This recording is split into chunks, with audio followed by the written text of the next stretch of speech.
They may be called the next generation, but they're the church of today. Reach, disciple, and mobilize students to share the hope of the gospel. This is Next Gen on Mission with Shane Pruitt and Paul Worcester. Hi, friends. Welcome to another episode of the Next Gen on Mission podcast. My name is Shane Pruitt, National Next Gen Evangelism Director for the North American Mission Board. And today, got a very special guest on this kind of a standalone episode. If you've been journeying with us through Next Gen on Mission, the podcast, you'll know we kind of drop in seasons where we'll record a whole season, drop it, record a whole season, drop it. But this is a special standalone episode with my brother, my co-laborer in the ministry, my friend Paul Worcester, who serves on our Next Gen team as the National Collegiate Evangelism Director for the North American Mission Board. He's an author, a father, a communicator, a creator of resources, like the guru of collegiate ministry, all of those things, a surfer, all those things. And a dear friend of mine. So he's on the podcast today, and we're doing a special standalone episode because we are going to talk about collegiate evangelism, collegiate ministry, but we also have a very special announcement coming up for the future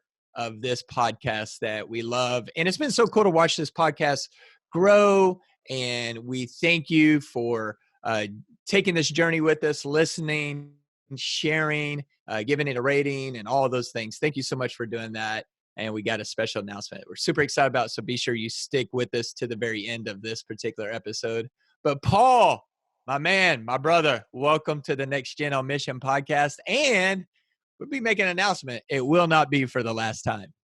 Awesome. Yeah, man, I'm so glad to be here. I've been loving this podcast. I've been binging it.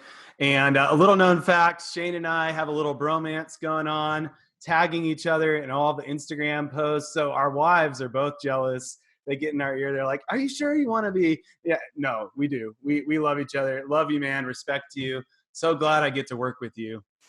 I feel the same, man. And we do, man. It's kind of like, it's just an understanding of everything you post, I post. We kind of share it for each other, man. It's been awesome. Yep. Love it. Hey, well, man, we're going to talk about reaching college students with the gospel, but we're also going to talk about a Next Gen on Mission podcast announcement. But before we do that, hey, before we get too spiritual, before we get too deep and some really cool things, let's talk about something fun. All right. So what is one fun fact about you that we should know that maybe we don't already know?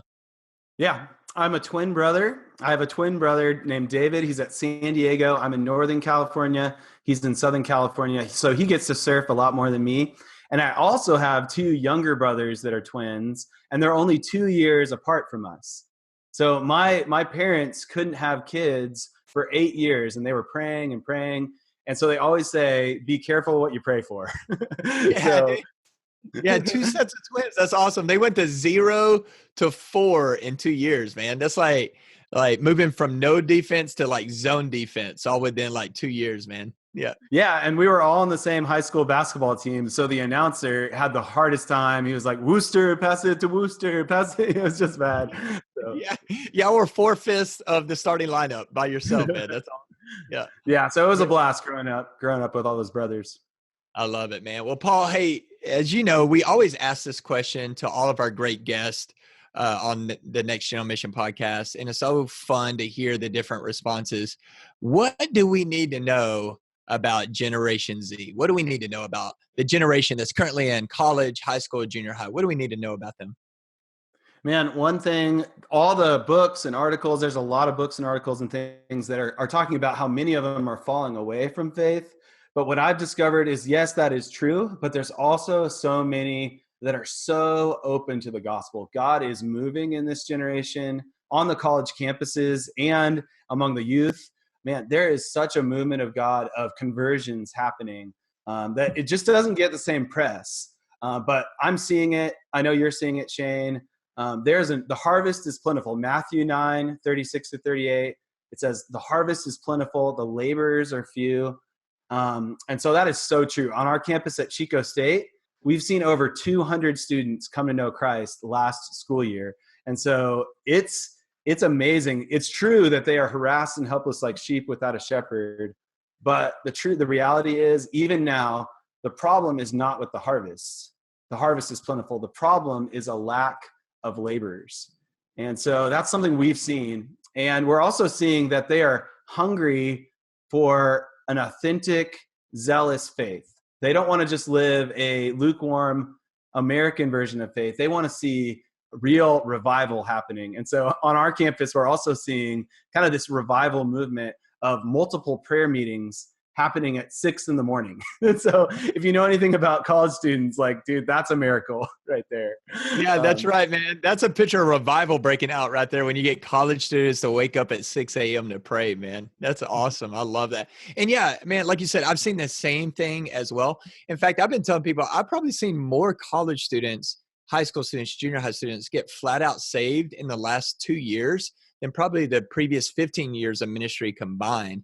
And I think a lot of that is because with Generation Z, they're almost like a post-Christian generation as a result of a post-Christian culture. There's not a lot of cultural Christianity with Gen Z. They either know they're Christian or they know they're not.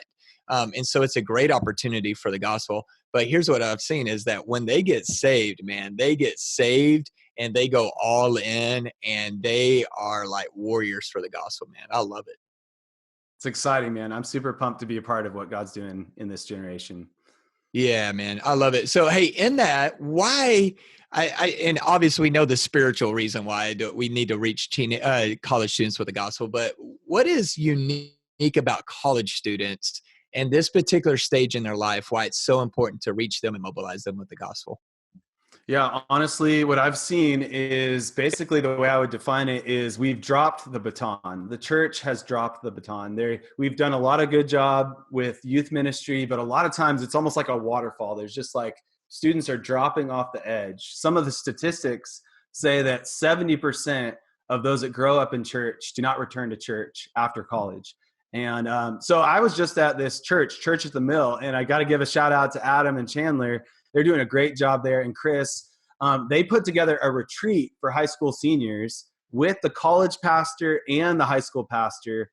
And at the end of the year to make that handoff, and they teach them, and they're giving them my book, The Fuel and the Flame. And so I love to see that. That's something I want to see happen. One of the objectives that we have at NAMB is we want to help with that handoff. So I think that's so important. The other thing is they are open. College students are in the lost college students are some of the most open people on the planet to the gospel, because most of them come to Christ in trouble and transition. And moving to college is one of the biggest transitions in a person's life. So I see the college campus as the bottleneck. Like, it's the front lines of the battle for the next generation. Kind of like that bridge on Saving Private Ryan, how like if they had to win that place. And so I believe the college campus is the place that we have to win as the church if we're going to see this next generation reached.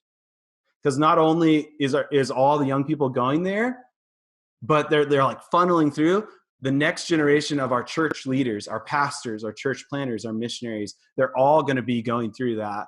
So we have to double down our efforts on college campus. I could talk all day about that because I'm just like, man, I'm about to cry right now. Just thinking, we have to put a stake in the ground. The church will reach the campus. And so I'm so excited that NAMB is stepping in a fresh way to reach the campuses. Yeah, I agree, Paul. And I love what you said about trouble and transition. That's true. That's typically where people come to know Jesus. That's why we need to fortify those bridges. I love that illustration from Saving Private Ryan. And the flip side's also true. Sometimes it's in trouble and transition where we lose people too, like in those gaps. And so I love what you guys are doing at Chico State. And man, that was one of the main reasons that I loved the opportunity of bringing you on to our next gen team, is because when I looked at Paul Worcester, I was like, it's not just theory for him. It's not just something he read in a book or learned in a classroom. Like, his classroom is the front lines. He's like actually doing it. He's in that mission field. He's doing what he's saying. And so tell us about what God has done at Chico State, man, because it's been really incredible to watch. Yeah, the baseline, the way I would describe what God has done is spiritual multiplication. So it just started with my wife and I, And by the first year, we had 12 students total. Okay. And then the next year we had about 25. But we discipled them. And our goal is to help a student go from lost to a laborer in 1 year. And so it's all about discipleship in the context of evangelism. So they're watching how we share the gospel. And we use a tool called gospel appointments, which is just what it sounds like. It's an appointment to share the gospel. And we're seeing that tool spread across the nation where people are leading others to Christ. And you can check that out at gospelappointments.com. We have all the tools there. But I'm thinking about a girl named Mariana. She's probably the most shy girl that you've ever met. Okay. She just wouldn't speak up in a meeting or anything like that. But she'll go up to people after our large group meeting and she'll make small talk and she'll say, hey, I would love to get to know you better. Tell you more about what our ministry is all about. And during her college experience, she led over 20 girls to faith in Christ. And then she started discipling those girls. And then they even had a downline of other girls that they led to Christ that were discipling others. So yeah, it was just amazing. That's amazing. That is amazing. I love that. And so with that, lost to labor? I love that. So what are some practical ways to reach spiritually lost college students like you talked about? I love that journey from lost to labor. So what are some practical ways to reach college students with the gospel and then train them to share the gospel with their peers to becoming a laborer? So explain that a little bit to us from lost to labor, because I love that you shared that. I think you and I, we probably have had 100 plus conversations over the last, 6 months. And I've never heard you say it like that. And I love that, Paul. So talk about some practical ways to reach lost college students with the gospel and then train them to share the gospel with their peers to become a laborer. Yeah. Yeah, it's all about helping students think like a missionary. So a missionary looks at the city and they break it up into different people groups. And it's the same way on the college campus, is that the college campus is more like a waffle than it is a pancake. Okay. Yeah. Are you hungry? Which I love both. All right. I just want to say, put that out there. I love both with some bacon. All right, there you go. Yeah, for sure. So we want to get the syrup of the gospel into every nook and cranny on campus. For example, the athletes don't hang out with the band or the fraternities and sororities. They're in their own little niche that we have to reach. And so what we've done is we're challenging students to go in and actually rush fraternities or rush sororities or move into the dorms, the freshman dorms, so that they can reach freshmen. So there was this guy named Matt that he was actually a junior and he rushed the Alpha Sig fraternity. He moved in there and he made friendships. He was living on mission as a missionary. We even prayed for him, sent him in as if he was just going into an unreached people group. And his first evangelistic Bible study he started, he had 16 dudes show up to that. And they were all non-Christians. It was amazing. So it was incredible just to see the conversations, how authentic they were. And so we're seeing little gospel movements cropping up, like the football team. We've led about 8 guys on the football team to Christ. And so we're just seeing that that people group mindset, that movement mindset on our campuses. Man, I love that, Paul. How authentic and real college students are. When I'm around them, you're around. I just love how real and authentic they are. And it's so cool to see, like you said, I love that waffle illustration, to see college students come to know Jesus and then they're saved to be sent as missionaries into these pockets, into these niches, to reach people who are far from God with the gospel, man. I love that. What an awesome picture of what God's doing. And we want to see that spread across the nation. So yep. Paul, once again, like I said, man, that's why I brought you on our team. It's not just theory. You're a practitioner. God's doing great things through you. And so I love that you're now in this national role as collegiate evangelism director for the Southern Baptist Convention here at NAMB. And so give us, man, your vision to reach college students, to reach college campuses, to equip and empower collegiate leaders, whether that's college pastors, BCM directors. Give us your vision of seeing a movement of God in collegiate ministries across the United States. Yeah, I'm deeply burdened by the fact that we need to reach these campuses.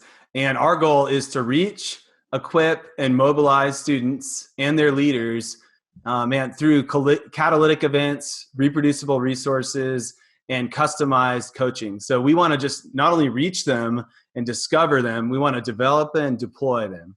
We want to see them go from lost to labor and then sent to on church planning teams or also starting new collegiate ministries. So I've got like 100, not 100 ideas, but Shane, I've sent you a bunch. It's 98. I think it's 98. A bunch of strategic ideas that we'll just roll out one at a time. But basically, we want to not only do catalytic events, we want to provide customized coaching. And so I think about this guy named Noah.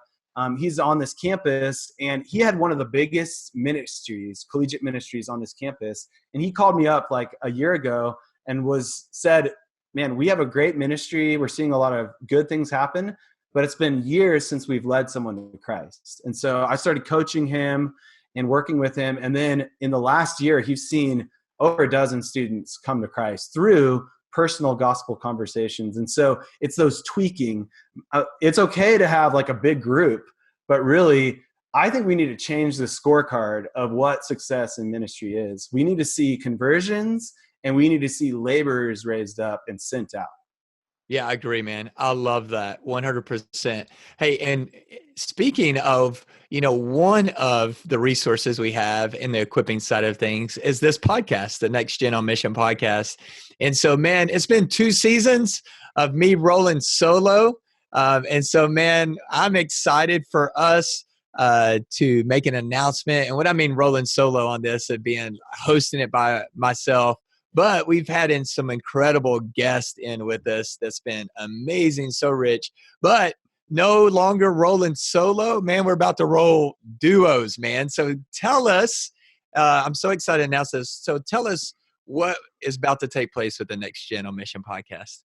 Yeah, we were talking, and we're super pumped because I think having 3 of us on there, Shane and I, and then our guests, man, our next season, the guests we have, I'm like blown away that they even are answering our emails. Okay. Yeah. We got some amazing guests.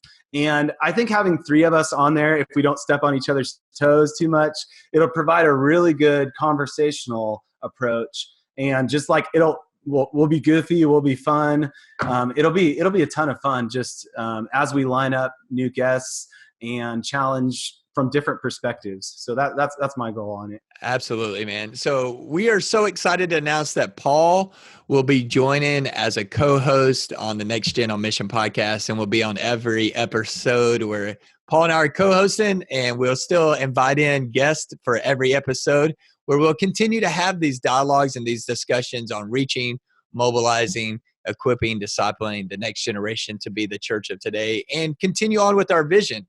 Our vision is that this would be a help for pastors and college pastors and BCM directors and youth pastors, student pastors, children's pastors, that it would be a help for next gen leaders, but it would also be a great place where young adults, college students, high school students, junior high students can find a home on this podcast as well. So we'll continue on with the big vision, but we're excited for Paul to join on, have his perspective, have his wisdom and experience to join on. And we're going to have a lot of fun. We'll definitely dive into some fun conversations, some deep things. We'll do a lot of laughing, I'm sure. May even do a little bit of crying, We are so excited to have Paul join us. And we're so excited to continue this journey with you as listeners. And thank you so much for supporting this podcast and sharing it with others. And so, Paul, we want to continue this tradition, man. We always close this podcast with the same on mission charge. The heart behind this podcast is to see the next generation realize they are actually the now generation, not just the future of the church, but they are the church right now. They have a mission now. So give us one closing thought on this and one practical next step. Yeah, my thought applies actually to leaders and to any students listening, is that God wants to use you. Like John 15:5, Jesus said, I'm the vine, you are the branches. If you remain in me and I in you, you will bear much fruit. Apart from me, you can do nothing. And so there's so many people, whether you're a young person or whether you're a leader, a lot of us, if we're honest, we struggle with insecurity.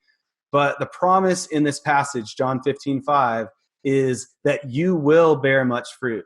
Okay? It's not your job to change the world, okay? It's your job to abide in Christ. It's your job to connect with Christ on a daily basis. And then he promises to bear fruit out of our lives. And so for me, I just keep coming back to that passage. When you're feeling kind of self-confident, that phrase, apart from me, you can do nothing, man, that hits me every time, because then I realize I never want to go into business as usual ministry. I need to rely on Christ. And really, it's about your prayer life. It's about your devotional life. And so never try to do ministry in your own strength. And so for me, even the last few years, man, I felt really convicted. I need to deepen my prayer life. And so I've learned that the most productive hour of my day is my time alone with God. More important than any meeting, anything, it's that one-on-one time praying and getting into the scriptures.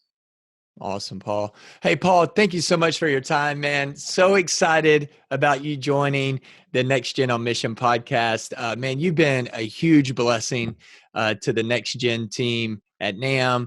And I'm so excited to see what God continues to do through you, for you to join this podcast. And Paul and I are about to start recording season 3 immediately, where we'll have 10 brand new episodes with all new guests that will drop very, very soon. Paul, real quick, tell us how people can connect with you, find you on social media, find you online. Where can people connect with you? Yeah, I'm all over social media. Paul Worcester is just my name. So somehow I got my name. I have a unique name. So there we go. And then my email, pworcester@namb.net. So we'll put it in the show notes as well. Awesome, brother. Hey, can't wait to continue this journey with you, man, and this new journey of the podcast. And friends, thank you so much for listening to the Next Gen on Mission podcast. If you have questions on reaching the next generation, please email us at evangelism@namb.net. We'll try to address those on a future podcast. Thank you once again for supporting this podcast. So if you enjoy what you're hearing, please feel free to give us a rating, share it on social media, share it with your friends, share it with those in your ministry. And we pray that you have a great rest of your day, and tell somebody about Jesus.